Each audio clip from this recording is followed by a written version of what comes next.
Hello دوستوں اگر آپ بالی ووڈ موویز دیکھتے ہوں گے یا اگر آپ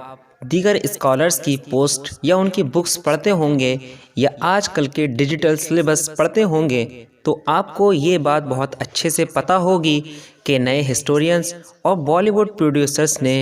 مغل ہسٹری کو اور خاص کر کے مغل ایمپریرز کو بہت نگیٹو رول میں دکھایا ہے۔ بالی ووڈ موویز میں مغل ایمپریرز کو ایک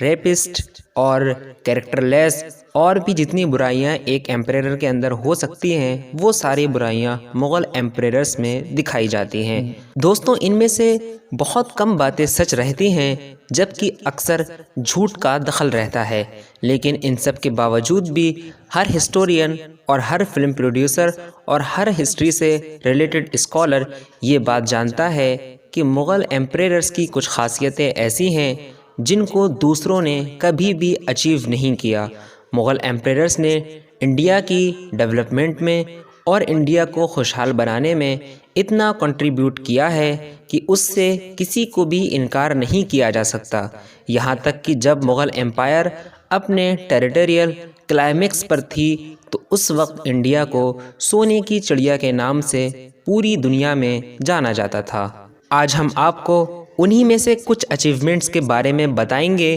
جن کو شاید آپ نے پہلے نہ سنا ہو اور ان کو سن کر آپ کو شاید کچھ حیرت بھی ہو۔ تو چلیے دوستوں ویڈیو شروع کرتے ہیں۔ دوستوں دہلی سلطنت کا ایک بہت زیادہ مشہور ایمپریرر جس کا نام تھا شیر شاہ سوری،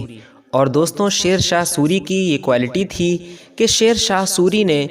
جو کرنسی چلائی تھی وہی کرنسی آج تک چل رہی ہے، یعنی ہماری کرنسی جس کو ہم سب روپیہ کے نام سے جانتے ہیں، اس کرنسی کو شیر شاہ سوری نے ہی شروع کیا تھا۔ اور خلجی ڈائنسٹی کا ایک بہت بڑا ایمپریرر جس کے اوپر پدماوتی مووی بھی بن چکی ہے، یعنی کہ علاء الدین خلجی۔ دوستوں علاء الدین خلجی نے اپنے وقت میں مارکیٹ میں جتنی بھی کموڈیٹیز یعنی جتنے بھی سامان ہوا کرتے تھے ان سب کی پرائز کو فکس کیا۔ یہ ہسٹری میں پہلی بار تھا کہ جب مارکیٹ کے سارے پرائز کو فکس کر دیا گیا تھا، جس سے کہ اکنومی میں خاصی گروتھ حاصل ہوئی۔ اور دوستو مغل ایمپائر کا ایک بہت زیادہ مشہور سلطان جسے شاہ جہاں کے نام سے جانا جاتا ہے، جیسا کہ سب جانتے ہیں کہ اس نے تاج محل جیسی خوبصورت عمارت بنوائی تھی جس کو دنیا کے 7 عجوبوں میں گنا جاتا ہے۔ دوستوں لیکن اس نے صرف تاج محل نہیں بنوایا تھا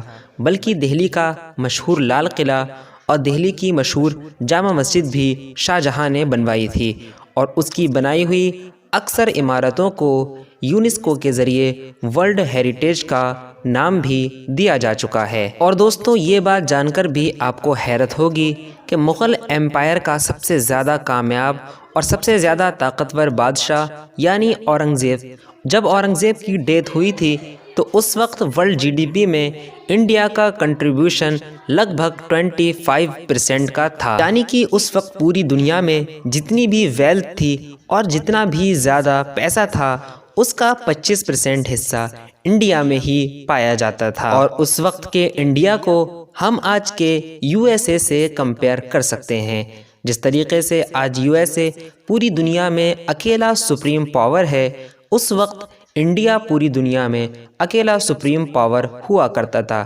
یہاں تک کہ 7 سمندر پار سے برٹش، ڈچ اور پرتگالیز انڈیا کی خوشحالی اور یہاں کے ڈیولپمنٹ کے چرچے سن کر کے خود انڈیا آئے تھے۔ دوستوں اسی وجہ سے انڈیا کو سونے کی چڑیا کہا جانے لگا۔ دوستوں امید کرتے ہیں کہ آپ کو ہماری یہ ویڈیو اور ویڈیو میں دی گئی انفارمیشن پسند آئی ہوگی۔ اسی طریقے کی ویڈیوز دیکھنے کے لیے آپ ہمارے چینل سے جوائن ہو سکتے ہیں۔ پھر ملتے ہیں اگلی ویڈیو میں، جب تک کے لیے الوداع۔